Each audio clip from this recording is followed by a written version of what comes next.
A 25-year-old grad student vanished on an ordinary morning in a town with a troubling history. Jelani Day left behind a trail of eerie clues, and his family was desperate for answers, but weeks later, his body was found in a river, and it was ruled a drowning with an undetermined manner of death. There were no suspects, no charges, and an investigation that slowly went quiet. Nobody understood how a healthy, ambitious young man ended up dead under such bizarre circumstances. Years later, the case remains open but inactive, suspended somewhere between an accident, somehow doing this to himself, and possible foul play. Today, we're going to deep dive into everything that we know about the case, and if you haven't heard of Jelani's story, you're definitely going to want to stick around.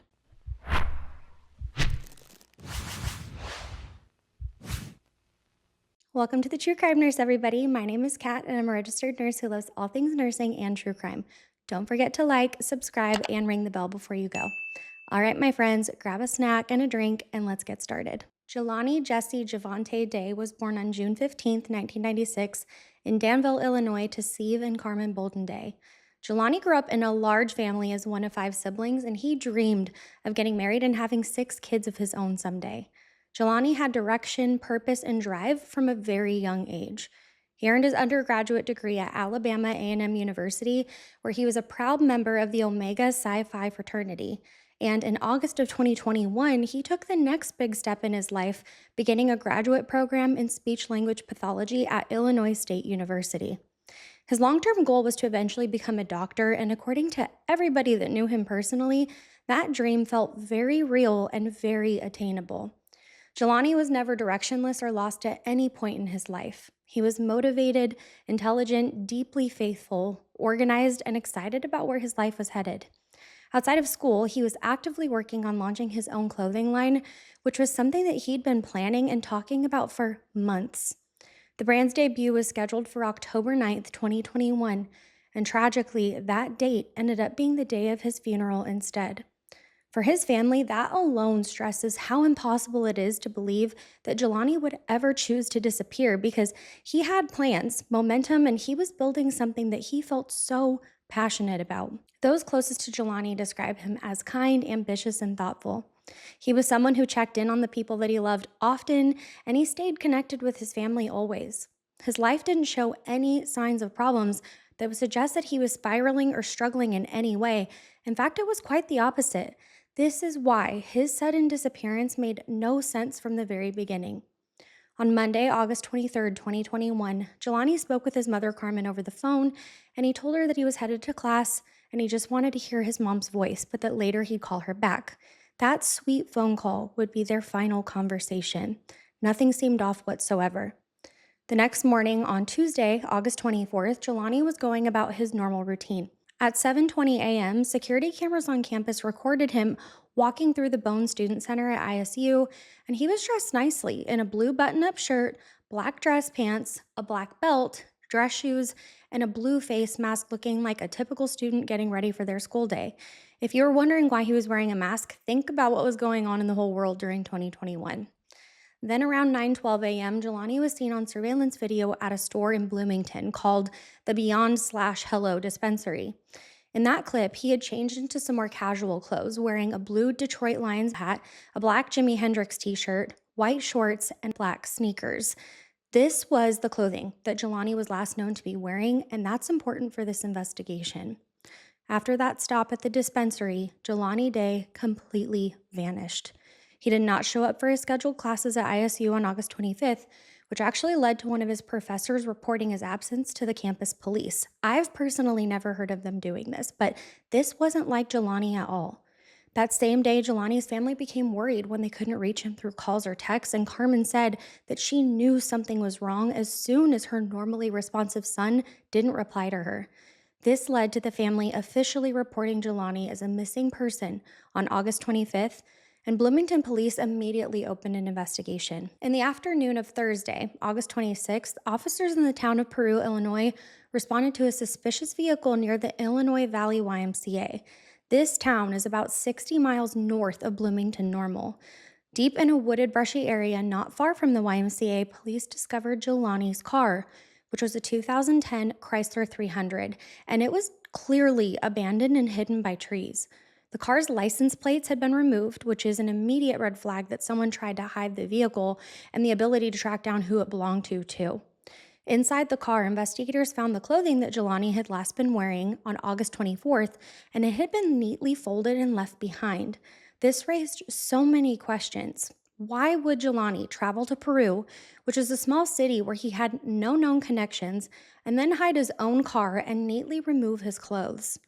As soon as Jelani's car was found, law enforcement conducted extensive searches of the surrounding area. Police canine units combed through the woods, drones scanned overhead, and ground search teams from multiple fire departments searched the vicinity for any sign of Jelani, but no trace was found at that time.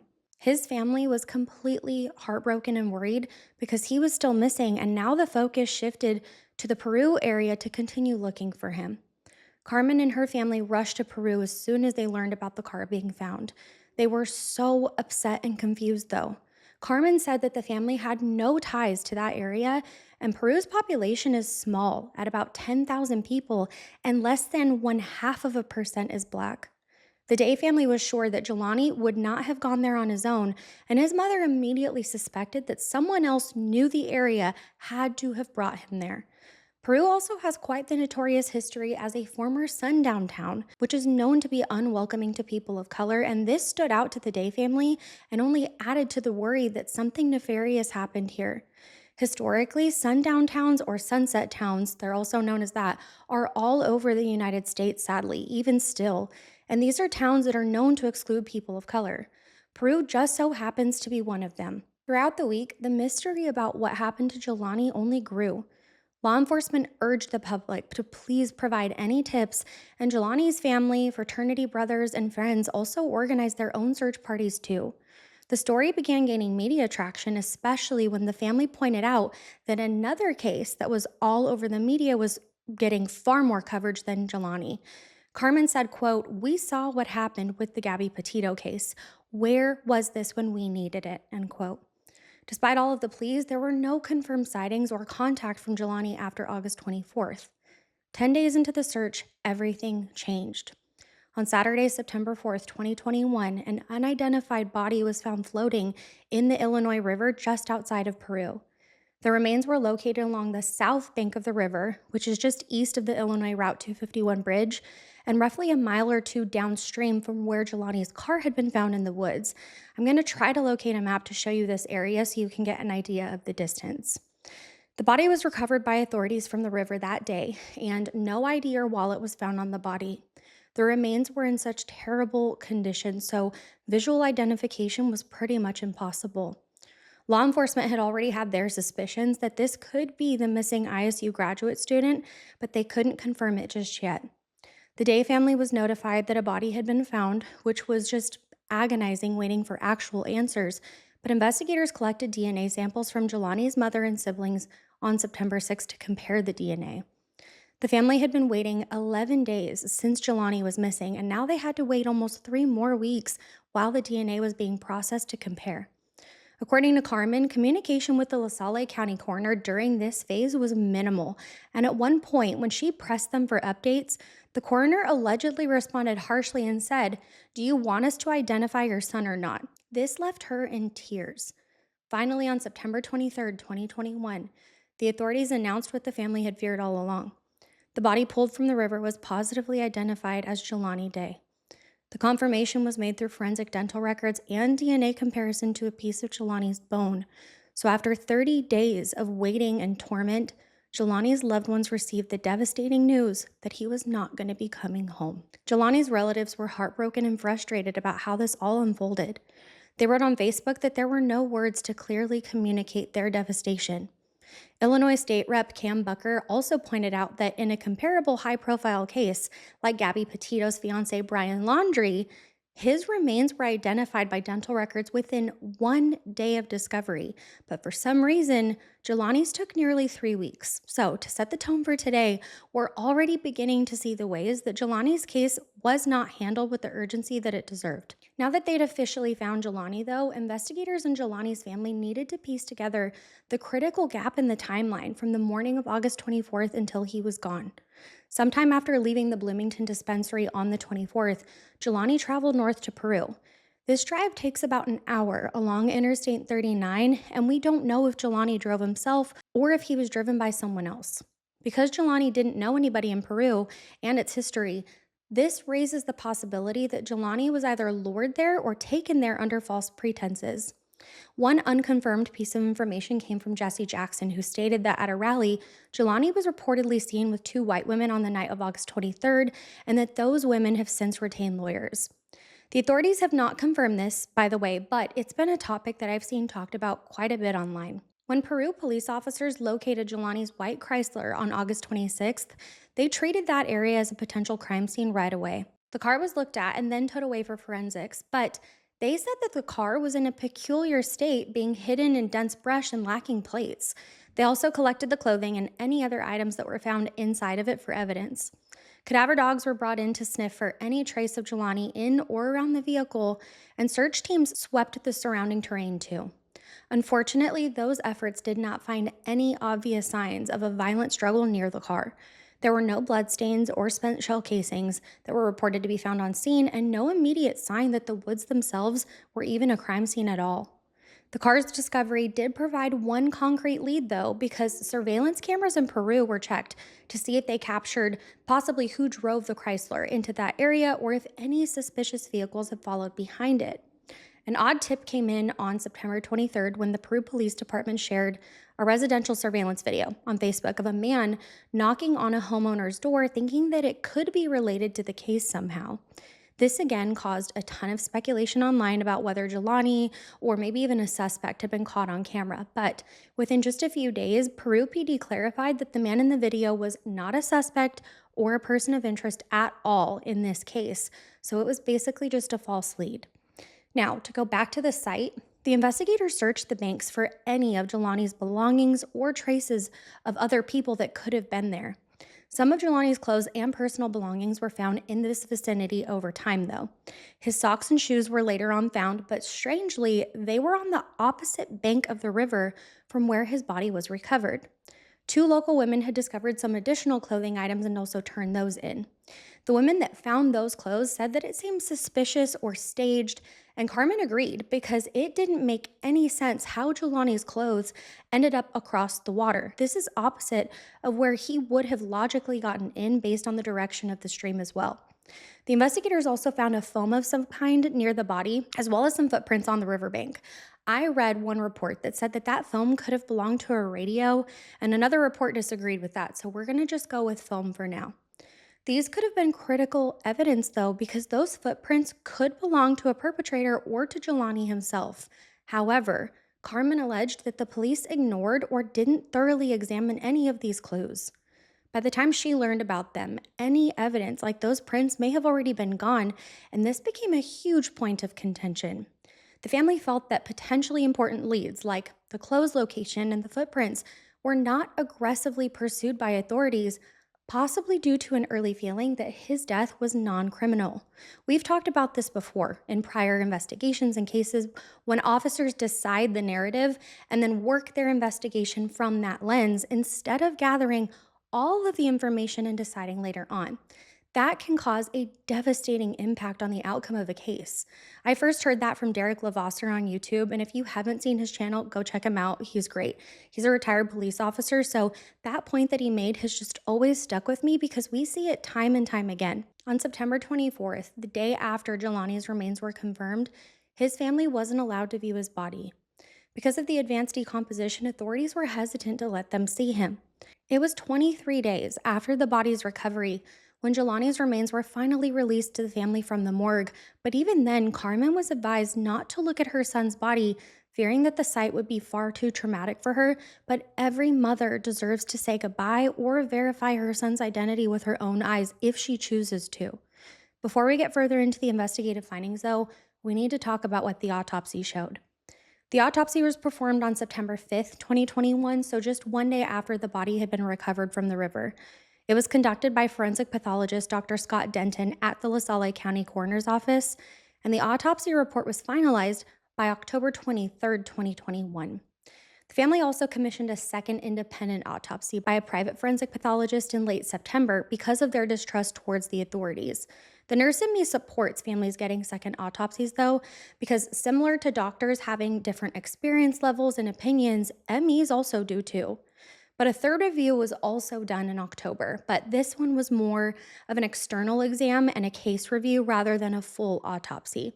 Today, we're going to focus on the official autopsy findings, though, but I will add in the independent exam findings whenever necessary. Because he was in an advanced state of decomposition from the heat and water for 11 days, the skin had lost its normal appearance and was beginning to slough off, which sadly is common in water cases. The soft tissues were also deteriorated, and parts of the body were described as partially skeletonized. For example, some of the facial features were completely unrecognizable. Jelani's eyeballs were completely gone, so you could only see his empty eye sockets. This is why Carmen was advised against looking at her son. This can occur as the eyes, which are soft tissue, liquefy in water or are consumed by the aquatic life. The skin tone had also changed, and the autopsy said that the body's skin color appeared consistent with a black male, but much paler than in life due to the water exposure and loss of blood circulation after death, too. Jelani's brother, who briefly viewed the remains, said it looked like he'd been in the water for years because of how unrecognizable he was from the vibrant young man that he knew. That really broke my heart to read. When the private pathologist examined Jelani's body after the first autopsy, they could not find organs such as the brain, liver, or spleen in his body. This alarming detail led to quite a bit of rumors that the organs were missing or had been harvested. According to the LaSalle County coroner, though, he clarified that the organs were present during the first autopsy, but had completely liquefied by the time of the second exam from natural decomposition. We know human tissue breaks down quickly in water, and internal organs can turn to mush or liquid too, making it seem like they disappeared. We're going to talk more about this again, though, when we wrap up with some theories later on. So just put a pin in that. The autopsy also mentioned abundant insect larvae on and inside the body, as well as evidence of scavenging by aquatic animals. Flies will lay eggs on all types of remains, even if it's in water, especially once it floats or washes to shore, leading to maggots that consume tissue. Fish and turtles also had bitten parts of his body, and the second autopsy said there were innumerable fish and turtle bites on Jelani's remains. These bites also contributed to the loss of soft tissue like the eyes, parts of the face, and also his private areas. This is sadly not uncommon, once again, for a body in a river for an extended period of time to experience these types of injuries. They can complicate the forensic results, though, because wounds from animals after death can sometimes mimic injuries, and decomposition can mask trauma that occurred before death, too. This is why I think it's good that Jelani's family had more than one expert looking into this case. The pathologist also wrote that Jelani's mandible and maxilla, or the lower and upper jaw bones, had been removed during the autopsy process for dental identification, which we touched on earlier, but these were put back in place before the body was released back to the family. In removing the jaw, some of the front teeth were dislodged or absent by the time of the second autopsy, too. As for Jelani's hair, the family did catch a discrepancy. The coroner's exam mentioned his hair was cut or shaved from the autopsy, but the private examiner saw no hair at all, possibly because it had fallen out by then. Hair falling out postmortem is normal, especially from the water, because the scalp hair can just detach.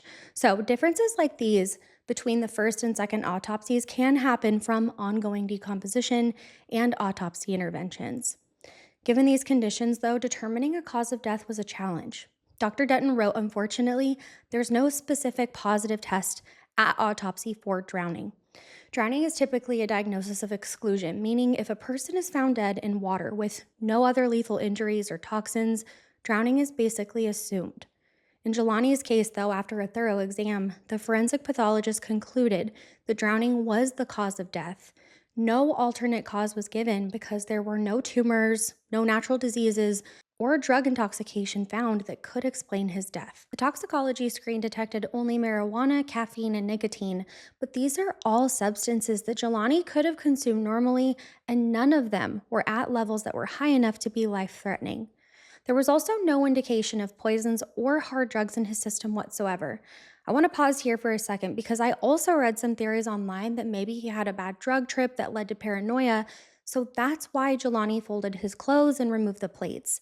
The toxicology report completely shuts that down, which still keeps foul play on the table. One of the most important parts of the autopsy was to look for any signs of foul play on Jelani's body. Dr. Denton's report was very explicit on this point. The exam found no evidence of pre death injuries or altercation. There were no bruises or contusions on the remains on the skin that still was intact, and the skull and remaining skeletal structures showed no fractures that would suggest hits or falls. For example, the hands had no broken bones, which are sometimes seen when a victim has been fistfighting or defending themselves. The ribs and limbs also had no fractures that might result from a struggle or being struck by another object. The pathologist found no evidence of tools or sharp force marks that were on the skin and exposed bones, so this means that Jelani had not been stabbed or cut either. Investigators also looked carefully for any bullet holes or remnants, and there were no projectiles or foreign objects in the body. There was no entry or exit gunshot wound found on the decomposed tissue either. This rules out shooting as a cause. Now, although a soft tissue neck exam would have been difficult after decomposition, the autopsy found no hyoid bone fracture or telltale hemorrhages that sometimes indicate a strangling. However, in a body that was that decomposed, a lack of evidence doesn't prove it didn't happen. It just means that nothing could be detected.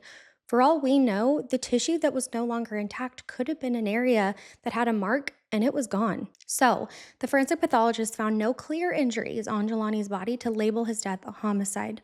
The final autopsy report emphasized that, aside from the decomposition, Jelani's body did not show any trauma from an attack or struggle. This is crucial because it explains why the coroner could not certify the death as homicide, even though homicide has not been ruled out. It's possible to be killed without leaving external marks, though, like in cases of drowning, and the autopsy's job is to report physical findings, but there weren't any. The lack of injuries could mean that if Jelani had been attacked, it would have been in a way that left little to no trace. For example, a chemical substance could incapacitate someone without leaving residues, but a talk scream probably would have shown that. Or he could have been threatened with a gun, maybe, perhaps forcing him to comply without a fight, and that would also leave no marks or injuries. It's also possible that Jelani was unconscious before even entering the water. The autopsy's clean results do leave room for these types of scenarios, though, because Jelani knew how to swim, so him just drowning and hiding his car in his own plates simply does not make sense. Because Jelani had been submerged in water for an extended period of time, the coroner wrote that the river environment washed away a great deal of forensic evidence. This means that any microscopic evidence, like skin under his nails from scratching an attacker or trace DNA from contact, was lost or they were never collectible. This was an unfortunate finding because that could have been a game changer in getting this to be labeled as a homicide if potential DNA had been found under his nails. The body's condition answered some important questions, but they also raised a lot more of them. The private pathologist's findings mirrored the official one and found no overt injuries, but they did find the missing organs and raised some more questions about differences in how the body was handled. Sergio Saratella's third review also agreed that there were no obvious signs of trauma, but emphasized that decomposition made it impossible to say that there was no harm done. In other words, nobody can exclude foul play just because the body doesn't show it. Saratella said, quote, "Mother Nature dealt us a very difficult hand. The heat, the water, it made forensic investigation very difficult in this case," end quote. Now we're going to go back to the investigation and some theories, but as we move on, we will see how these findings feed into the legal and public response. By late September 2021, the investigation became multi-jurisdictional, which was good because it meant that more eyes were on the case. On September 27th, the LaSalle County Sheriff's Office announced that they would be joining the agencies from Bloomington, Peru, LaSalle, Illinois State Police, and even the FBI's Behavioral Analysis Unit. This task force mission was to pool resources together and their intelligence to solve this case. They combed through hundreds of hours of security video from various locations, hoping to catch Jelani's car or a suspect's vehicle on camera. Another grid search was done of the Illinois River and its banks in October, but it didn't lead to any new evidence. Forensic analysts also looked at Jelani's devices, like his phone and his accounts, to get any idea about his state of mind and contacts to see if there were any strange or tense conversations. Bloomington police said that they traced Jelani's digital footprint up until the Beyond/Hello visit, but after the dispensary, his trail went completely cold. A big break in evidence finally came in November 2021. After being missing for months, Jelani's cell phone was found and recovered by the investigators. Officials confirmed on November 15th that the phone had been found, but they didn't say where from, and it was sent into the FBI for advanced forensic analysis. The private investigator said, quote, with respect to his location, his movement, and who he was communicating with, if we can find his phone, digital forensics will advance this investigation in a major way, end quote. Jelani's phone could contain GPS data or messages that showed plans or threats, and they were hoping to find that almost. However, in a frustrating twist, the FBI reportedly had difficulty unlocking his phone. It wasn't until mid 2023, which was over a year and a half later, that the device was returned, supposedly with no useful information found on it. Interestingly enough, Carmen Bolden Day said that she and her children managed to unlock Jelani's phone in 10 days after getting it back. They figured out his passcode that easily. How is it that in a year and a half, the FBI couldn't crack it? Did they not even ask Jelani's family about significant dates or numbers? Let me know if you find this as strange as I did. Police then told her that nothing valuable was found on it. To the family, this felt like another failure, and they wondered if important clues were missed during that long period of time where the phone just sat with law enforcement. By October 25th, 2021, the LaSalle County coroner publicly released Jelani's cause of death being from the drowning and that there was no evidence of any other injuries. The manner of death remained undetermined pending further investigation. From the Day family's perspective, though, the investigation's focus seemed to lean towards a non-homicide explanation, and this is something that they strongly disagreed with. They felt that the authorities were far too quick to jump to this conclusion. Carmen said Jelani knew how to swim. He had plans, and he wasn't troubled by anything. She mentioned their upcoming Thanksgiving family vacation and even talked about some of his optimistic texts as evidence that he wanted to be here. Throughout late 2021 and 2022, the family kept pushing the envelope to advocate for Jelani. They called for the Attorney General in Illinois and the FBI to fully take over the case, and they organized marches and press conferences. Reverend Jackson's Rainbow Push Coalition led a march in Peru on October 26th, and they were chanting justice for Jelani and urging for a federal investigation. By December 2021, high-profile attorney Ben Crump joined Carmen Day at a press conference to amplify this case too. If you've been here for a while, then you'll probably remember Ben Crump from other high-profile cases like Shanquilla Robinson. Despite these efforts, though, by 2023, the investigation went quiet. In fact, on October 2nd, 2023, the multi-agency task force issued a rare update reiterating the coroner's findings and that they agreed that Jelani died by drowning and that the autopsy found no evidence about foul play. They stated that the task force would still accept new tips, but no active leads remained, and the case's status was essentially cold. A $10,000 reward for more information still stands today. By the way, we've seen way higher rewards attached to highly publicized cases, so even that dollar amount was surprising to me. Carmen was extremely frustrated and emotionally exhausted from all of this. In an August 2024 interview that took place 3 years after Jelani went missing, she claimed the Jelani task force has not paid any attention to this case or done the things necessary to find out what happened. She cited all the examples of what she saw as negligence: the shoe prints and the phone by the river that were never explained, the clothing found on the opposite bank that had no answers, and the long delay in unlocking the phone, only for police to say that nothing of value was found on it. In Carmen's mind, these were missed opportunities that, if handled differently, might have pointed to whoever was responsible for her son's death. The mysterious circumstances of Jelani's death have led to numerous theories and speculations online from the public. Even though we know that these are all unproven, it is important to acknowledge them because there are many questions left unanswered by the official investigation. We are going to touch on some of the most discussed theories, ranging from the possibility of a hate crime to the claims of organ harvesting, and we're going to talk about how each fits or contradicts with the facts that we know. From early on, many people, including Jelani's own family, have wondered if Jelani could have been the victim of a hate crime.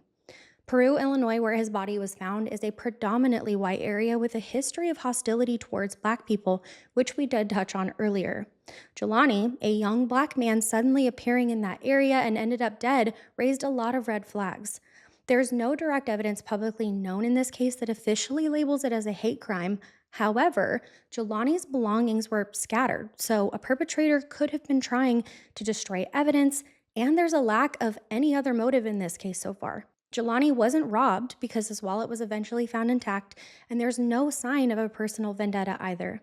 But many people have wondered if this is not race based, what reason would someone have to kill a random grad student without any enemies? Another theory is that Jelani may have met up with someone that he knew or recently met through social media, dating apps, or acquaintances from school, and that encounter could have turned deadly. Remember from earlier, Reverend Jackson did say that Jelani was with two women on August 23rd, and this fueled a ton of speculation that Jelani might have been lured by those individuals possibly and then ambushed.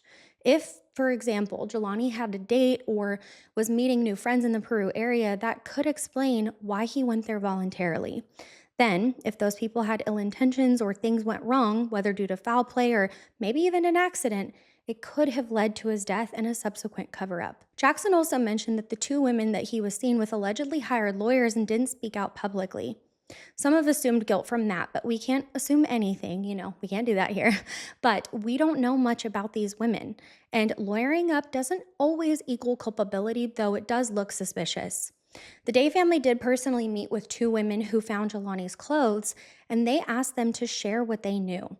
We don't know if these are the same individuals that Jackson was talking about or if the women are different, but the family clearly suspects that certain people in Peru know more than what they've said. Keep in mind, these are all theories, so I'm just sharing them with you in the hopes that maybe we can either brainstorm together or maybe this video will reach the right place where someone knows something and comes forward. Another theory that went viral on social media in October claimed that Jelani's organs were missing, and it insinuated that he might have been killed for organ harvesting. We've also seen this brought up in other high-profile cases, but this was fueled by an article in the Sun-Times. The facts that were presented in the autopsy didn't support this, but let me know what you think. Jelani's organs were reportedly either examined in autopsy or decomposed, and Carmen Boldenday herself said this is not a case of organ harvesting, trying to shut down the rumors. Still, some family members in their frustration said that they wouldn't completely take that off the table until all of their questions were answered, mostly because of the confusion between the first and second autopsy findings. Another perspective is less about how Jelani died and more about what happened after. Some people in the community believe that local authorities might be covering up incompetence or protecting someone, and based on some other cases that we've seen, that is unfortunately not far-fetched. The Day family has been vocal about their distrust in specific departments. In a statement, Jelani's siblings said that they suspected foul play not just in Jelani's death, but by officials like the La Salle County Coroner, the Sheriff's Office, Peru PD, and Bloomington PD. This is a serious accusation that implies maybe someone in those agencies knows more or they did less than they should have. For example, many people have struggled with the delay of identifying Jelani's body. Was it really backlog or lab issues, or was there a lack of urgency? The removal of Jelani's tibia for DNA without clearly informing the family also added to this feeling. When Carmen and Hallie Besner felt the coroner was rude and dismissive to them, it didn't exactly inspire confidence that his office was being transparent with them. All these factors led to a theory that perhaps the investigation was intentionally half-hearted or clues were ignored because of the bias or a desire to close this case quietly. A more extreme version of this theory is that maybe someone connected to law enforcement or maybe even a local influential figure could have been involved in Jelani's death, which led to this cover-up. There is no direct evidence of this, though. The family's frustration with how evidence has been handled, like the phone unlocking issue, the clothes on the opposite bank, and so on, feeds the narrative that the truth is being suppressed rather than uncovered. The task force pretty much stopped without resolution, and this only fuels these suspicions in the public's mind, and I can see why. What a lot of people seem to believe happened, but not the family, is that maybe Jelani's death was just a bizarre accident. Could he have driven to Peru for some personal reason, unknown to the family, gone to the riverbank for a swim, or, out of curiosity, removed his clothes and then tragically drowned? This would require that someone else stumbled upon his car and decided to hide it and remove the plates, which to me doesn't add up. Or maybe he had a minor car accident or issue and then wandered off, fell into the river on his own. But again, this doesn't explain the clothing being folded up or the plates. The plate removal for me is the single hardest fact to reconcile with any of the accident theories. If Jelani accidentally drowned, then who concealed the car? Every accidental scenario demands extra steps that just don't make sense unless a third party had been involved. Let me know if an accident makes sense to you in the comments because I want to know what your thoughts are. The family's standing theory is that after combing through everything, they firmly believe that Jelani was murdered by one or more people and that this crime has not been properly investigated. Carmen says that she will not rest until she finds the people who did this and holds them responsible. They suspect that foul play did occur in Peru on August 24th, possibly at the hands of someone that Jelani had met or ran into, and that this person took steps to cover it up by dumping him in the river and hiding his car. The family has not accused any specific person publicly aside from their frustration towards the police and how they've handled everything, but they continue to urge anyone with knowledge to please come forward. They've gone to the media and civil rights organizations to keep pressure on this case because they're afraid that it's going to be swept under the rug if they don't. I want to add that the public speculation, while helpful in cases to keep it alive, can sometimes lead to misinformation. The Jelani Day case saw its fair share of that, for instance, spreading unfounded claims about a serial killer or linking Jelani's death to other river deaths, none of which had any evidence to connect them. The Justice for Jelani Day Facebook page is managed by family, and they try to shut down rumors and stick to the verified information whenever they can. Carmen has had to play the role of fact checker and at times clarifying what the autopsy did or didn't say, and in my opinion, no mother should have to do that while grieving and trying to advocate for her child. The call for justice continues on, with Jelani's family and many people in the public urging law enforcement to dig deeper and not close Jelani's case. As of now, Jelani's story is the story of a bright, caring young man who vanished in broad daylight and met an untimely death under strange circumstances. His family deserves peace and answers. My hope is that someday the full truth will come out about what happened on August 24th, 2021 in Peru, Illinois, and I want it to come to light so that Jelani's soul can rest and his family knows the truth. Thank you so much for spending time with me today and listening to Jelani's story. These cases every week are truly heartbreaking, and I don't know about you, but it always leads me to kind of reflect on my own family and relationships. With that being said, I want to dedicate this video to someone that was very dear to me that just passed away. My aunt that also helped raise me, and I actually called her mom, passed, and it's been very hard. I also want to share with anyone still listening some happy news, and it's that I'm pregnant. I think by the time that you guys watch this video, I should be 14 or 15 weeks, but don't worry, nothing will be changing around here.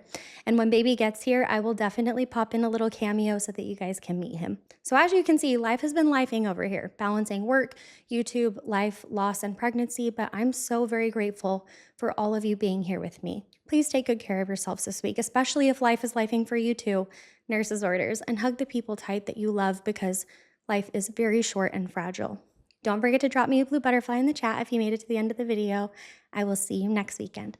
Bye.